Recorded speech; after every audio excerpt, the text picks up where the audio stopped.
My name is Shawn Anthony. I'm inspired by the written word, and my main goal in life is to be the best writer that I could possibly be.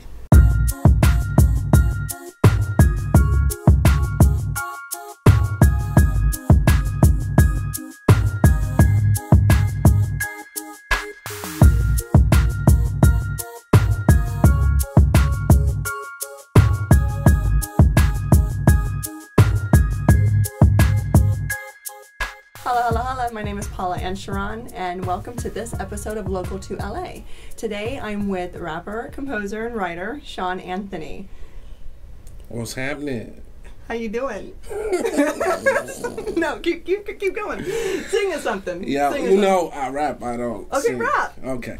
Posted in my luxury car, puffing the gar. Crazy how so far from BR, often we are. Can we sit on top of the world, tossing up stars? Frankly, I met Frank on the train, got offered a job. Lately, I've been drinking the drink, bought me a bar, right down to Topanga and Chase, close to the park. He was on his knees, screaming, open your heart. We both crying underneath the cypress trees in the dark. Read his name on the affidavit, told me apart. Stumbled out my lawyer office, days lost in my thoughts. Flashbacks before hashtags, we came up hard. Cash stacked and bad bras, we play like cards. He went off the reservation and we caught him a charge. Couldn't go down by himself, he trying to bring down his boys.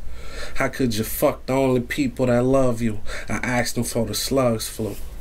And I've been getting cake now, I'm straight now. Even if I fall, I'ma never stay down. I've been having breakdowns. I be having breakdowns. Shawn Anthony. Awesome. What age were you when you knew that you wanted to be a rapper and composer and writer? Do you remember that time or that moment when you... I do. I'm from Louisiana, so I went to the Louisiana State Fair. I must have been in like the 6th grade.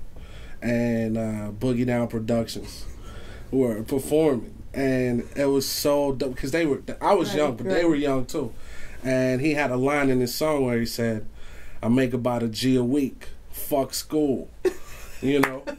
And there I was in that same situation that he was in. Sure. And I so related to that. Like he touched me. And before that, I'm not gonna even lie. Like I'm an R&B cat. I'm from Baton Rouge.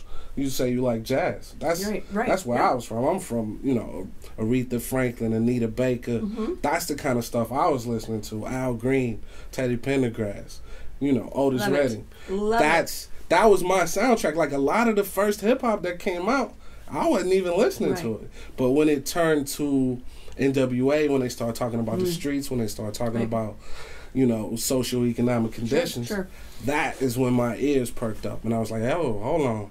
There might be something to this hip hop thing. You know, especially as a young black man, you dream about, you know, doing the best you can for your family. And, you know, you dream about having a family coming from the impoverished, disenfranchised neighborhoods that we come from. And, you know, I think, you know, my mom's not alive, but she died when I was younger. And if she's looking down on me, she'd be super, super proud of what I've become. I think you know I'm obsessed with rap music, right? That's a good thing. I might be the only Caucasian soccer mom in the South Bay. No. I mean, it's just, you know, I heard a stat, it was probably maybe about 10 years ago, that the majority of rap music is actually bought by Caucasian teenagers. It's absolutely true. When the last tour I went on about a year ago, less than a year ago, I went to Seattle, I went to Portland, went to a couple of cities up north, I went to Boise, and I'm the only black dude in town. I go to my show and I'm the only black dude down. And the people, they know all the words. It's crazy, man. Hip-hop transcends everything. It transcends race. Hip-hop has done more for black culture than our black leaders have done. Yes. Except for Martin Luther King. Hip-hop has done more for race relations, not just domestically, but abroad as well. But I think it has done so because it truly relates. Everyone can relate to it. Right. And I think that hip-hop, when you listen, if you really listen to the lyrics, people are talking about everything from, you know, coming up from the streets, not being educated, right. being treated unfairly because they come up from the streets because they're not educated, not being able to afford food for their family, not being able to afford to send their kids to college, working and working and working, and you still can't send your kids to college.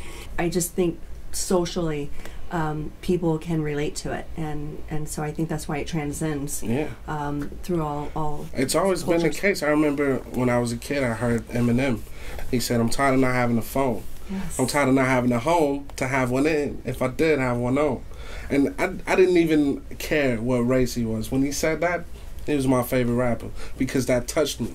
Right. You know, and even today, I only listen to music that touched me. Right. You know? He did it out of passion too. And I think that's where a lot of hip-hop comes, a lot of rap comes. Right. It comes from passion. Right. That's my hip-hop. It comes from the writing, like the lyrics. Like I want to hear something. I want to hear about social commentary. A lot of hip-hop today, everybody's rich. Everybody's painting this picture of the inner city as an awesome place, which, you know, if anybody who knows anything knows that it's not. Right. You know what I'm saying? Right. Like, people not getting money that easily in the hood like that. It's crazy. At what age did you sign your first record deal? I was 17. Wow. 17. Like I was. Wow. And it was crazy because my first time ever being on an airplane was because of my superior rhyme skills, you know. And I got flown to LA, and Dick Griffey from Solar Records gave me $50,000, and he was like, "Go back to Baton Rouge and, you know, make your album." And it changed my life because I was a street kid, you know. And then I got to the point where I wasn't in the streets anymore. Right. All of a sudden, I'm in the studio all the time. Right. And I had just started college. So I got school, and I got to go to the studio, and I got famous in my hometown all at the same time. And it was like, I'd go a long time. I bought my mama a house. I mean, it's Baton Rouge. I could buy my mama a house with 20 grand, you know? Right. So at 17, it was crazy. Music, where we come from, is like winning the lottery. And everybody wants to make music, but sometimes it doesn't happen. As talented as you may be, like, I'm lucky for what happened to me, and Gates is lucky. I'm from the same neighborhood as another famous rapper named Lil Boosie. But the first thing you do when you get a record deal is get a job. And while you're pursuing that career, you want to get an education so that when you do get a job, you'll be able to afford the things in life that you want to have. So that music is just another thing that you're doing. Like, music shouldn't be the main thing. You have to do other things as well. When you write your music, do you think of the composition first, or do you think of the lyrics first? What's your format, and what comes to you first? It used to be when a long time ago, I used to make my own, and I still make my own music, make my own beats. I do the beat first, and then I listen to the beat, and I just become one with that beat. And it was my beat, so it was easier to become one with it, because I made the beat, and I needed to rap on it. I didn't have anybody else to rap on it, so that's what I do. And then when I came to LA, I started meeting all of these really dope producers. Like, this dude's produced for Jay-Z, and this dude's produced for Nas, and this dude did the Lauryn Hill joint. And I'm like, oh. Filled with talent out here. Yeah, just filled with talent. Yeah. This dude did Tupac, which Tupac's my favorite rapper ever. Right. You did a Tupac joint, then I'm rolling with you. How do you choose what songs are going to be on the album, released first, and then have that music video that goes with that to promote that song? Usually, I mean, it's different now because it's such a indie game now. But through my experience, it's always been at least a team of people who decides those things. As far as me, I think you should put out what you want to put out. Like Beautiful Life, for instance, which is my biggest song. Like, Beautiful Life is crazy.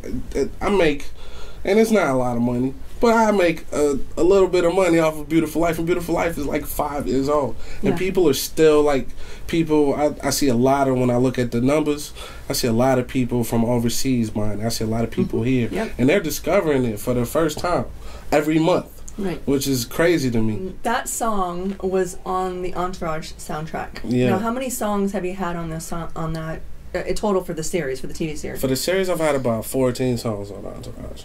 Wow. Yeah. Wow, I didn't know that. Yeah. You were so modest, and when I, kind of screened you on the phone and interviewed you on the phone, you're like, I have a song on the Entourage soundtrack. I didn't know you had 14. Oh my God. Well, Entourage was known, the music supervisor for Entourage was known for having the illest music in the whole game. Now, is it the same one for the series that it is for the movie? It is. A dude named Scott Venner. Yeah, Scott Venner saved my whole career. Yes. Yeah, sure. From the very beginning, he was, and you go to Scott's office, right? When Scott has every single label, every single big artist in the world, and they're all sending stuff to Scott, and Scott's like, he's on YouTube trying to find some dude in Delaware who's ill, whose music doesn't even sound mastered, and he'll put that in the show over some if it's dope enough, and that's what I love about that whole crew over there at Entourage. When we spoke earlier, you were talking about you have 2 new songs coming out, 3 new songs, or do you have a whole album coming out? I'm working on an album, and it's just like what you said. You have to reinvent yourself. You have to be able to, change with the climate if you want longevity. And because of the success of the Beautiful Life song, like I remember when the producer who produced Beautiful Life is my really good friend. His name's Nicholas Aqua Macaro. He produced for Jay-Z. Oh, so that's why when you say Aqua in the song, I thought it was for Aquaman, for the Entourage character. No. Yeah, Aquaman on the track. Yeah, that's my man. Yeah. Somebody please get me a black wig. Yeah. And Aqua's a really big deal. He just did an Acura commercial the other day, which is, you probably seen it already, and it's some really ill stuff. But Aqua called me. This was like, I was about to get dropped. This was 4 years into my deal. So Aqua called me up and he was like, yo, I got this idea. We're going to have a band. We're going to use live instruments. It's going to be hip-hop drums. It's going to be live guitar. It's going to be reggae. And I was like, dog, I'm not really down with that. He was like, yo, it's this thing called iTunes. We're going to do it ourselves. We're going to put it on iTunes. I'm going to sign you, and we're going to make this thing happen. We're going to split everything 50-50. And I was like, yeah, so what kind of advance you going to give me? Right. It's a completely different structure now. It's And it was crazy because, Entourage aired, and my song was an end credit. And this was, I've had, like I said, I've had a bunch of songs licensed on Entourage, but I never had an end credit. And because it was an end credit, like overnight, the internet just went crazy. Everybody was like, "Who is this guy? I love this song," and you couldn't steal it from anywhere because we hadn't even put it out. Wow. Yeah, it wasn't even on iTunes by the time the episode aired, and that's how it is with Entourage. You never know what song's gonna be on there until the very end. If we had known, we would have prepared. Like, we probably missed a couple of 100,000 downloads just by not having it available when the thing aired.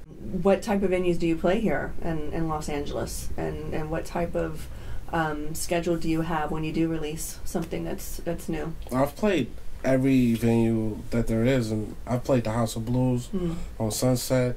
I've played Skinny's in North Hollywood. I've played the Roxy. And I've played On the Rocks, which is like Roxy's B Club, like right behind it. So, I'm not really sure how we're going to, market it and release the record. We're just making it right now, and I'm trying new things. Like, there's this whole EDM thing that. My second favorite music. Second favorite after rap and hip hop is EDM. That's my second favorite. I'm sitting around with my friends, and we all sit at the cool table, and we're talking about this EDM thing, and we're like, "What is it?" Oh my God. David Guetta. Yeah. No, any of those people. Man, we don't know. No. No. Well, you should. I never would thought that I would do a song like Beautiful Life. Like, I actually dissed it in the beginning. But it turned out to be a huge thing. And that song you wrote yourself? Or did you... I wrote the lyrics, and we had a really famous guitar player by the name of Eric Coombs. There's a really dope YouTube of me and him playing acoustically back in the day. He's in this band called Lettuce. He's a really good friend of mine. And Aqua, it was all Aqua's idea. And, you know, Aqua's produced for Jay-Z and, you know, many other artists. And, like, it's crazy, man. Like, I'm trying to be able to fit into, when somebody tells me something and my first thought is, that's whack, I'm open to it now, you know. And I try to challenge myself. Like, even to rock on that song was a challenge. It's like, how, you know, how am I going to... It's great. How am I going to do that? I love it. I'm proud of myself and I'm proud of my wife for the life that we've created, you know. My kids are lucky that I picked the lady that I did to get married and have kids with, because I picked a winner. And together, you know, we're unstoppable, and we both come from similar backgrounds. So one of the main things that we have in common when we were dating was, this is the life that we want to create for our kids, and we got that checked off. Everything's moving well with that. I am going to have you let us know how your fans can get in touch with you. You're on Twitter, because I'm on Twitter with you, and so is Britney Spears. Are you on Instagram? I am. Okay, so what's your Instagram? It's SBR Thug. SBR Thug. S as in Sierra, B as in Bravo, R as in Romeo, Thug. THUG. And then your Twitter is? At SBR Thug. At SBR Thug. And then what about your Facebook fan page? My Facebook fan page is, my Facebook is just me and everybody I went to high school with. My Facebook's not like a Your Facebook is what it was intended for. Yeah. So you don't have a Facebook fan page, but you are on Tumblr. I am. Okay, so what's the address there? The address is Shawn, SHAWN Anthony, ANTHONY.com. Are there any other websites or anything for fans to follow you? Well, if you go to Shawn-Anthony.com, that's my site. Like, that's my blog. That's where I put all my newest stuff at. And I'm going to get up on the Twitter and Instagram thing. You are? Because I will definitely help you with that. I'm going to take a tutorial. I'm very social media literate. I need that help. As far as YouTube, you don't have your own channel? I thought you did. I do. You do? Okay, so is it under a different name, or is it under Shawn Anthony? It's under Shawn Anthony. Okay. And then I think all of your videos are on there. I think some interviews are on there as well. Mm-hmm. So Shawn Anthony, give your website one more time. It's Shawn-Anthony.com. And Shawn is SHAWN. That's right. Holla! Holla, holla.